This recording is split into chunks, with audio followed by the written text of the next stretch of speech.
Welcome, it's Kat here from Arise Coaching and Wellbeing. Today I've got a mini training for you on generational or ancestral trauma. And this is a topic that's being discussed more and more these days. There's so much more research and evidence out there now to say that this is actually a thing. So I wanted to record this training to start the awareness on this subject. So today we're going to be covering the following. We're going to look at the definition of what is generational trauma. We're going to discuss the key themes to watch out for, to find out whether maybe you have some stuff that you're carrying that may be from past generations that are not yours. And we're going to go over some case studies, which I just found fascinating. We're going to go into your family tree. And this is where we can take a look at your family to discover if there's any trauma in your history that may be affecting you in the present. We're going to go over your core language, because sometimes the language that we use didn't start with us. So sometimes a key complaint in our life may have actually started 3 generations ago. So it's good to be aware of. We're also going to go into the spiritual definition, because this really resonates with me. As trauma is stored in the body, we therefore need to consider the energetic definition of this as well. And we're going to look at how to heal. So tips to move past this and heal from generational trauma. So this is the book I've been reading lately, and this is what inspired me. So this book by Mark Wallam, It Didn't Start With You. A lot of the information is taken out from this book. So I wanted to acknowledge Mark Wallam for his amazing work on this subject. And just a note, a warning before we go any further, this training session does contain traumatic references. So to the Holocaust, fears, death, etc. So if this is not for you, I totally understand. Leave it there. But if you'd like to continue and you need support or to debrief after this session, please reach out.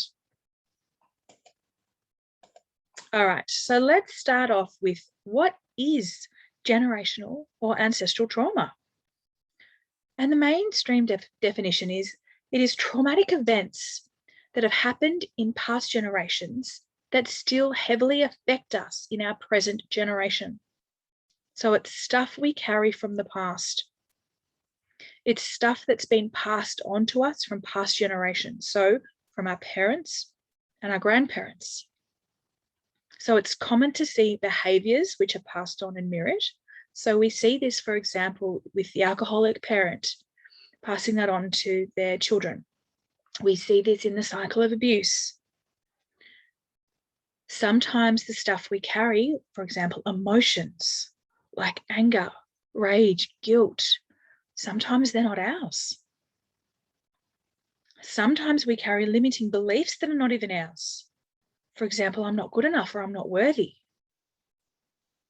Sometimes trauma didn't start with us. Also language. Sometimes the words we speak are not our words in our current generation. And I'll speak more about this later. There is an unconscious drive to relive past events, repeat unresolved traumas and patterns of the past generation. It's a cycle. We keep repeating it until it's resolved.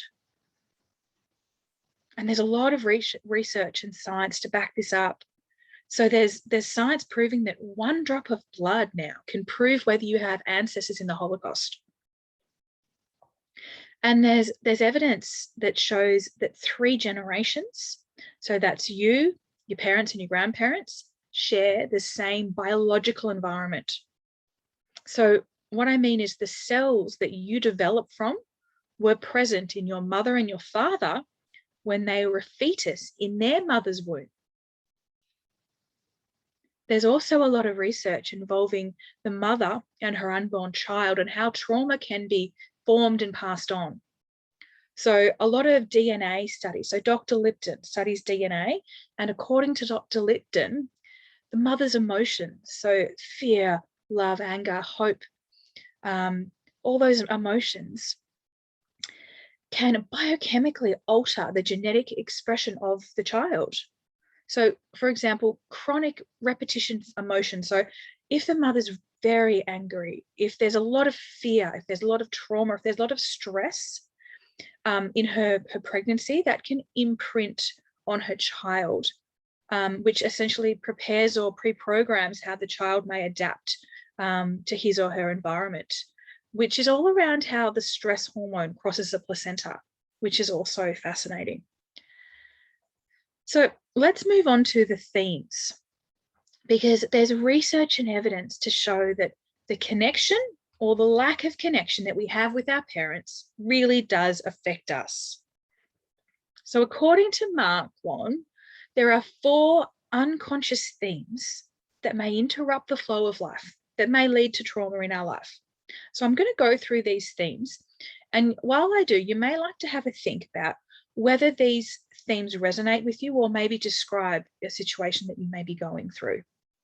So the first one is a rejection by parents. So this is having a think about whether your parents rejected you or abandoned you, whether they left you, or maybe you rejected your parents. Maybe you cut yourself off from your parents.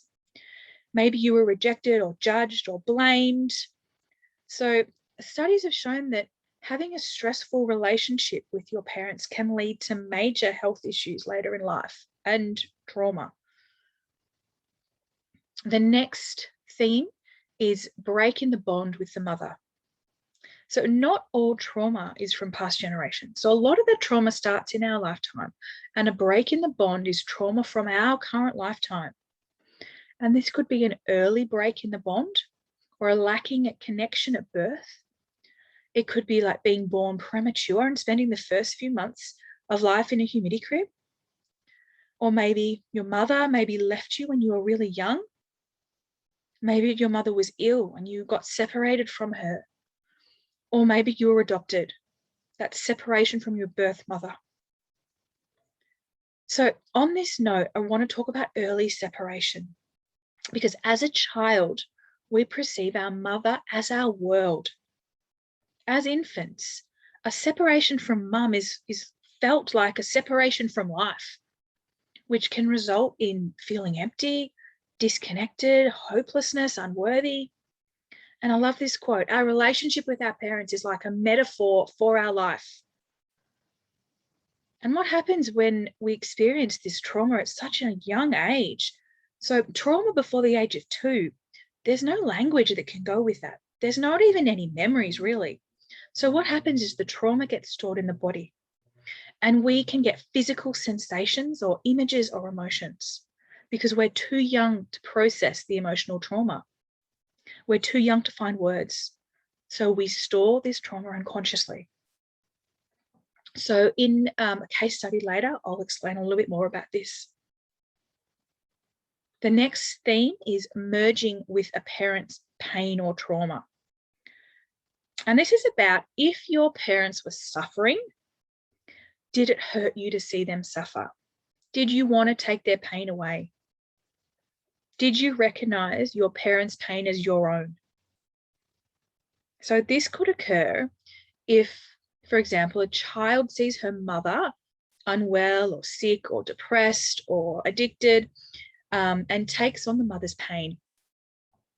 And the child may say or think things like she's helping the mother, she's caring for the mother, she's easing the burden, taking the mother's pain. But what happens is the pain continues and the cycle keeps repeating. It's like sad mother, sad daughter. The next theme is identifying with someone else. So sometimes our relationships with our parents are strong and loving, yet we still find ourselves unable to explain the difficult feelings we carry. So we often assume that the problem is us, it originates inside us. However, until we uncover the actual triggering event in our family history, we can relive fears and feelings that don't belong to us. So, for example, if you're feeling guilt, right? You've got all this guilt. You assume that the problem originates inside of you, so you just carry it thinking it's yours. However, if you actually do some digging in and uncover that this guilt this wasn't even yours, if you look back in your history, there's no reason for you to feel this much guilt. So maybe when we uncover the family history, you can understand that it didn't actually belong to you in the first place. So in this case, the trauma, if it's not your parents or your grandparents, it could actually be an aunt or an uncle, or it could be your grandparents. So it could be the extended family, not just your parents.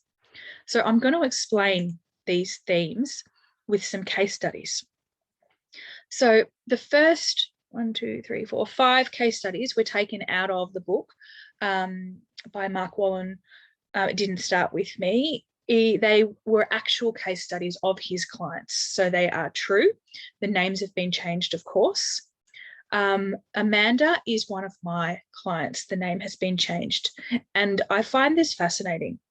So let me tell you about Todd. Todd presented to therapy when he was 9 because he kept stabbing the couch with a pen. He was very angry and just kept stabbing the couch. And then it escalated, and he ended up, instead of stabbing with a pen, he was stabbing with a stick, and he stabbed his neighbor with a stick, which resulted in 40 stitches. So Todd's mother took him to therapy, and Todd had a lovely childhood. There was no trauma. So they had no idea where all this anger and this stabbing, this need to stabbing came from. So when they looked into his family history, they found that his grandfather stabbed a man to death in a bar fight. And they linked that Todd, the grandson, had taken on his grandfather's trauma, an unconscious connection. This wasn't resolved in their family, so then the cycle repeated with the grandson. Next is Jesse. Jesse was 20 when he presented to therapy with insomnia. Again, there was no trauma in his family. He was an athlete, an A student, and had always slept easily. But when he was 19, one night he woke up at 3:30 in the morning. He was freezing and shivering and unable to get warm. He was so scared that something horrible would happen if he fell back asleep. So his words were, "If I go to sleep, I'll never wake up again." Where did they come from? So what happened? He became an insomniac. He couldn't sleep. So he went for this generational trauma, and he looked back into his past. And in his history, he found that there was a tragic death of his father's older brother, so an uncle that he never knew, and he actually froze to death while checking the power lines in a storm when he was 19, the same age when it started, because it's incredible how things can actually start nearer the same age. So his death was such a tragic loss that the family never spoke about it. And now 3 decades later, Jesse was unconsciously living aspects of his uncle's death. Wow. I just love these. All right, the next one is Gretchen. It's just fascinating to me. It really is. Even though there's some traumatic themes, I'm just really fascinated with this subject. The next is Gretchen. So she presented very suicidal, very depressed, and she planned to kill herself by vaporizing and incinerating herself. Again, there was no trauma in her life. She couldn't understand why she was feeling like this. There was nothing in her life at all that could explain it. So they looked at her family history, and her grandmother was in the Holocaust, and she was vaporized and incinerated in the Holocaust. And it's interesting about that language. So a person today probably wouldn't use the words or plan to vaporize or incinerate themselves if they were planning to harm themselves.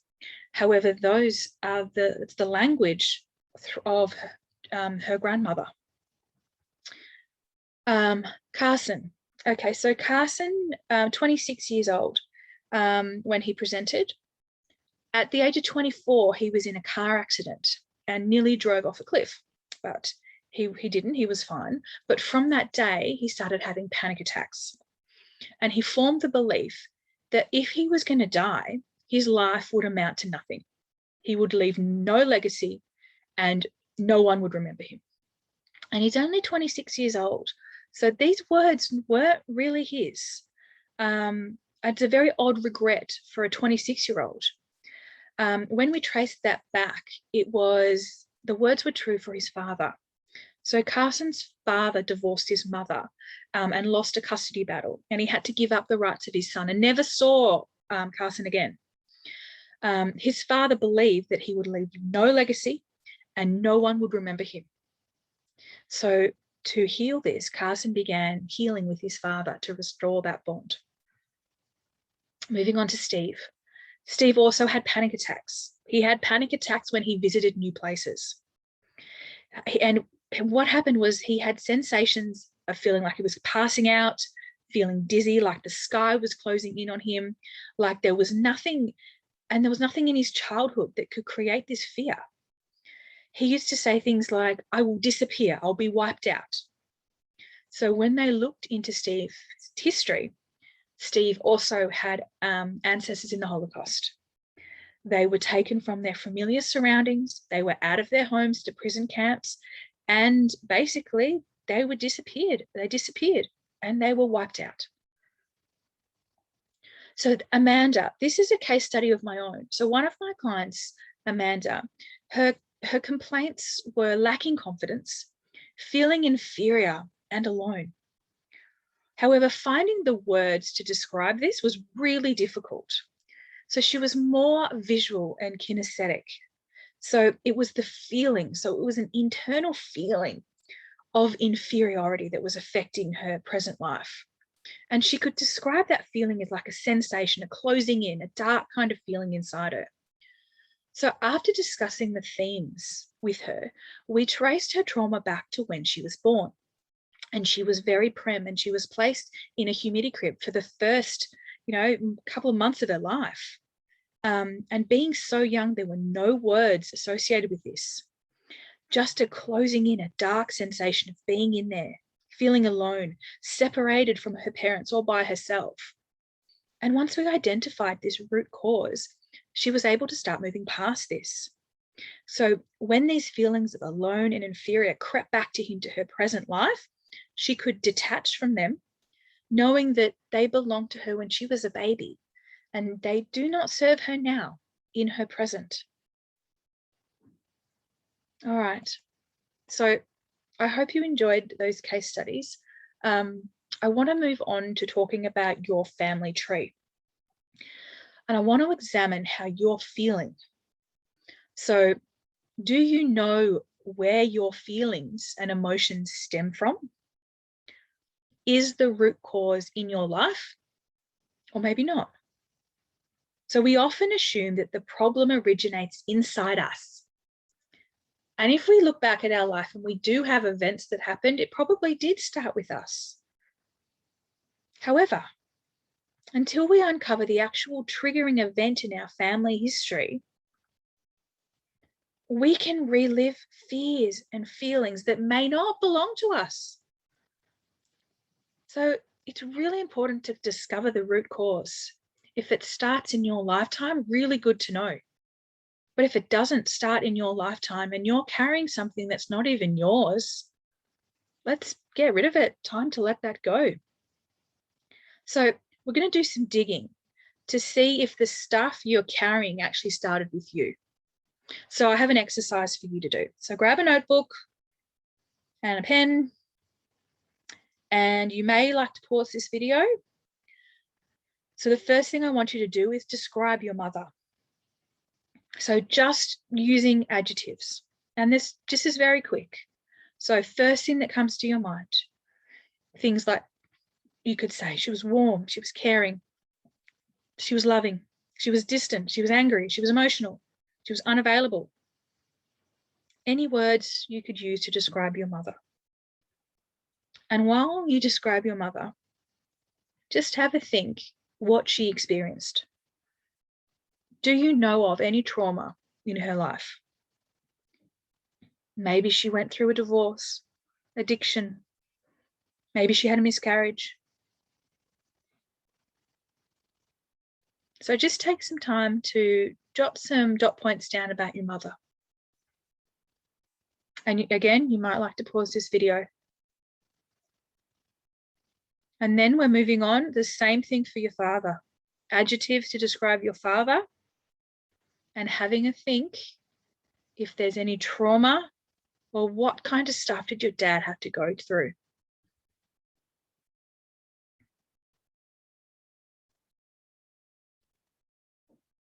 So now we're going to do your grandparents, exactly the same.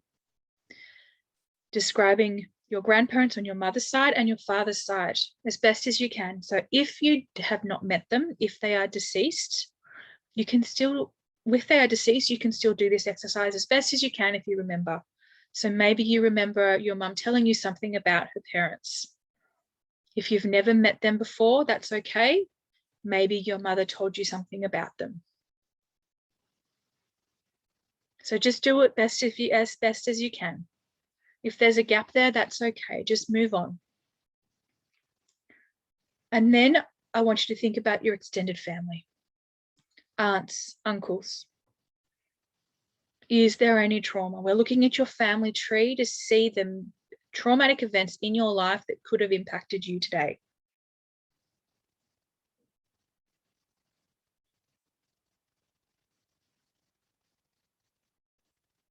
And then I want you to just see if you can dig up some information about, or maybe you remember, how was your mother's pregnancy and birth? Was there a lot of stress during the pregnancy? Was there any birth trauma? Do you know if you were separated at birth? Were you adopted? Were you born premature in a humidity crib? Was your mother ill and you had to stay somewhere else? All of these things are clues. So just see if you can get a map of your family tree and write that down. Take some time to do that now. And sometimes the trauma in our families are not spoken about. So this actually might take some digging. You may have to pause this or come back to it. Go and speak to a family member. Ask them. Sometimes it's so hidden. And it's hidden for a reason, but then it's unconscious, and that cycle can be repeating unconsciously. So asking the questions, because the answers to these questions may be the clues to discover what's really keeping you stuck. And then next, I want to take a minute to feel the connection or disconnection you may have with your parents. So if it's okay, I want you to close your eyes. And I just want you to visualize your parents standing in front of you. So if your parents are deceased, you can still visualize them in front of you. If you've never met them, just feel their presence or just sit with what comes up. See their face if you can. And ask yourself, do you welcome them in? Or do you shut them out? Just feel into this.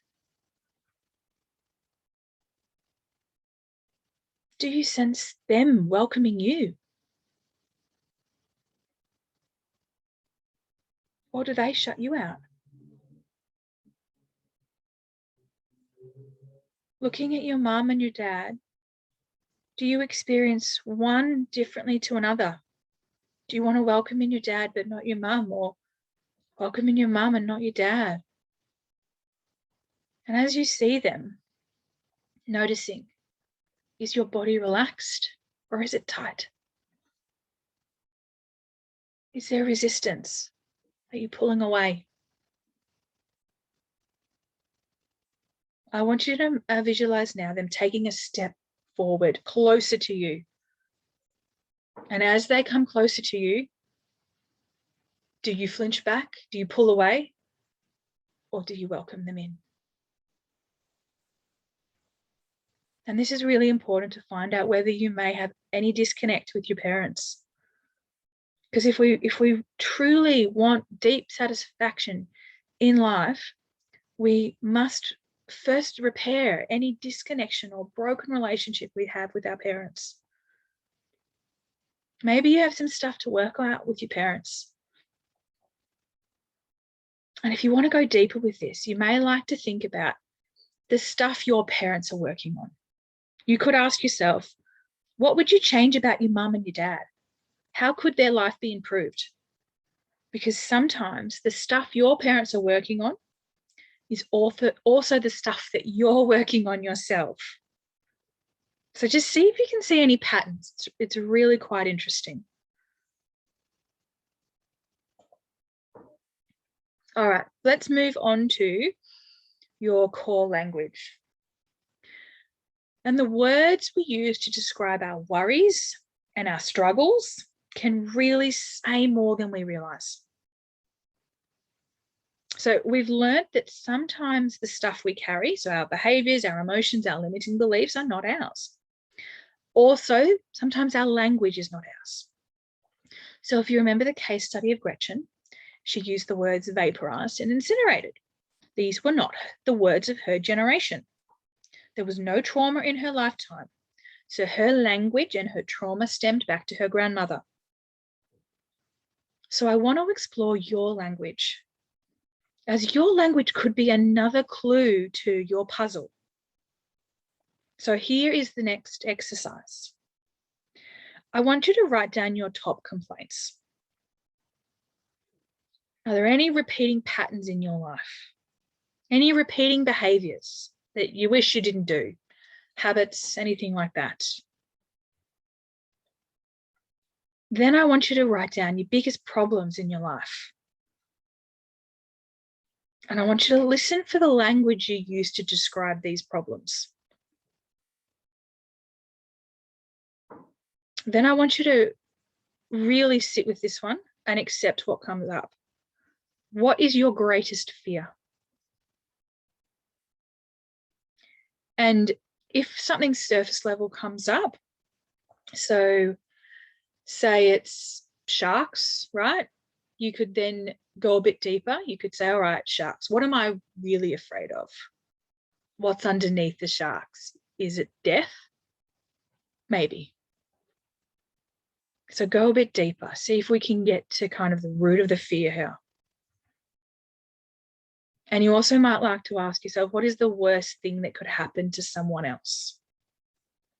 So pause the video and have a go at this, because we're looking for language here.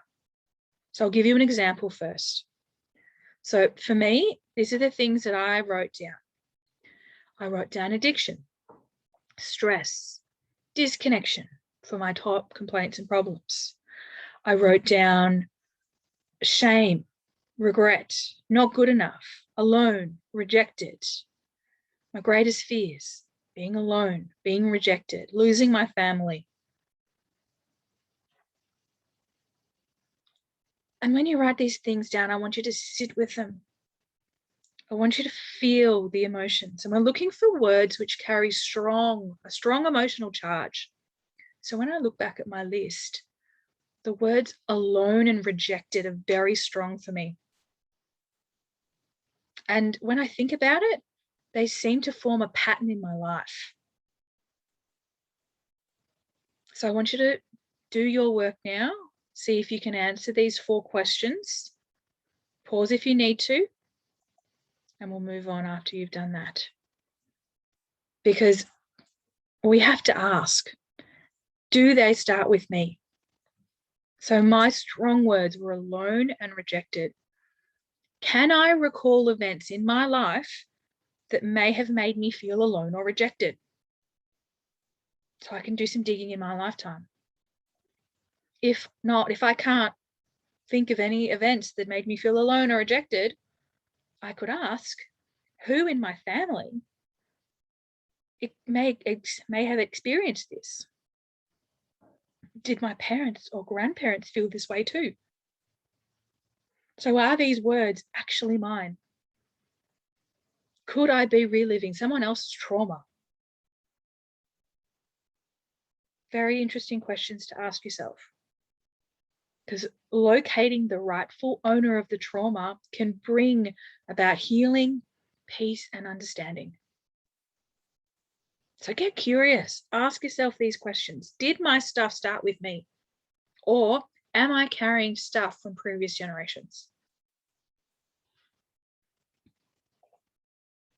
Okay, let's move on to the spiritual meaning. And for this section, I would like to thank Christina Lopes.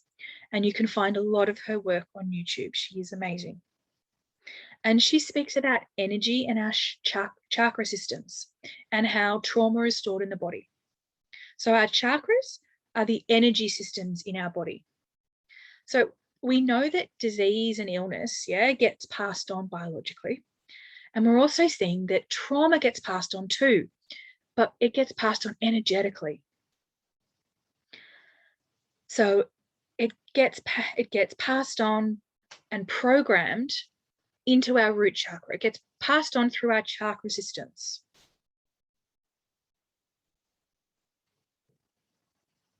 And it all starts in the root chakra. And I'll tell you why. Because the root chakra is the first chakra to come online when you're in the womb. So energetically, the root chakra comes on first.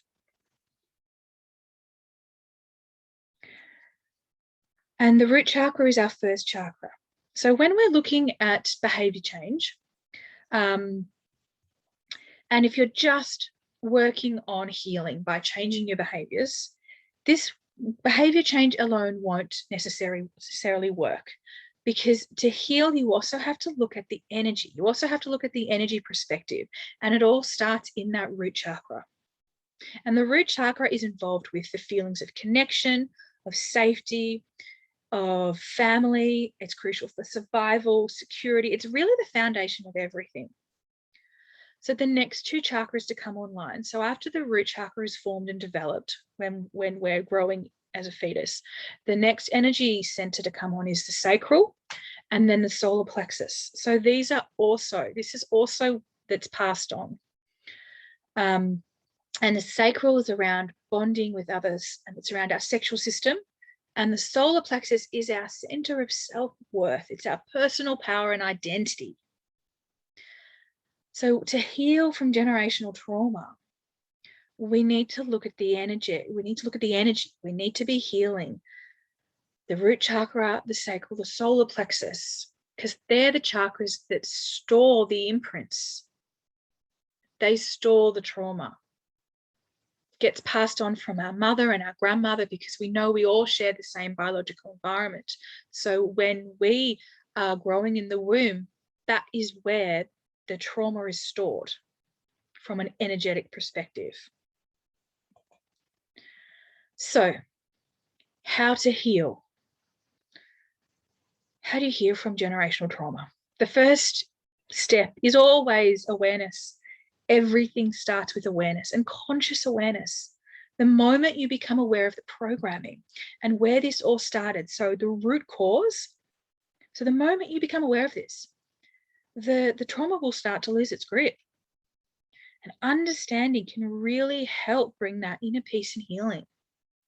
So just asking yourself the questions in today's session, it's really important to gain awareness. Do some digging into your history just to see what you can find. Just paying attention to any of your patterns of behavior, any cycles. What keeps repeating? What needs to be resolved? It's really important to complete the cycle, to resolve it so it doesn't continue. Recognize the cycle, and then you can put a stop to it. Number 2 is do the healing work. So healing work is normally done in a session. And with my clients, we usually do a beautiful visualization process in which you can give back what is not yours.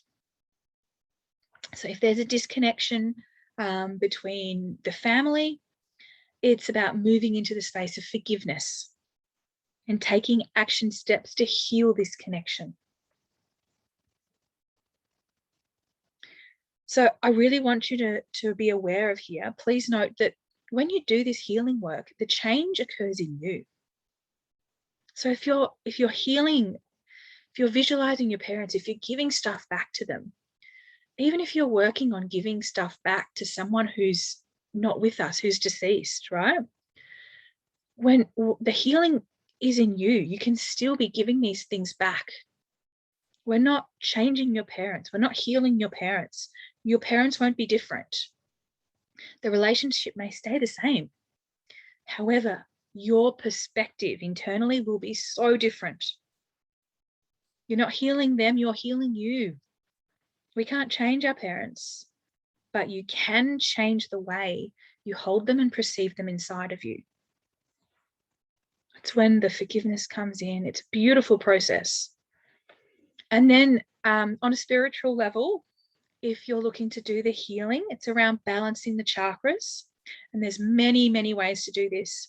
So I use Reiki, visualization. There's a lot of YouTube guided meditations out there, which can focus on the different chakras. So it's about programming that first root chakra, replacing it, reprogramming it with something else. So releasing those things that don't serve and replacing that trauma with love and light and transmuting that energy. So if you're doing chakra work, make sure you focus on balancing and aligning the first, second, and third chakras. And look, I'm not going to go into this now, but if you want more information, please reach out. There's also a lot of videos on balancing your chakras on YouTube. So also on the topic of healing, if you've got kids, if you want to break the generational trauma curse, firstly, do your work. Break the cycle. If you take the time to do your work, to heal the trauma, it will stop with you. Do the work and heal so the trauma stops with you. And if you have kids, give your kids the right to tell you when something's hurting them or when something you're doing, is hurting them. So just have that open, clear communication. And then you can deal with whatever is happening then in that moment, instead of repressing it and letting it fester. So where to from here? That was just a recap. There is so much more information on this. This is a topic I'm really passionate about. I just wanted to keep it quite short and simple for today, but if you want to go deeper, if this has resonated with you, please reach out and we can discuss this more in a session. So we can take the time to dive deep into your family history, your core language. We'll definitely find out that root cause, what's keeping you stuck.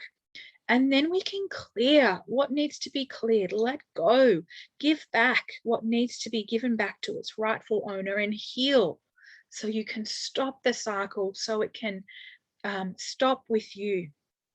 Because you do not need to go about your present life carrying stuff that's not even yours. So I'm going to let that sit with you. My contact details are there on that slide if you'd like to reach out. If you have any comments or feedback, please let me know in the comments section below. I find this topic so interesting. That book is amazing if you want to read it. Highly recommend it if you're wanting to do that work. But for now, wishing you much love, light, and healing. I'll see you soon.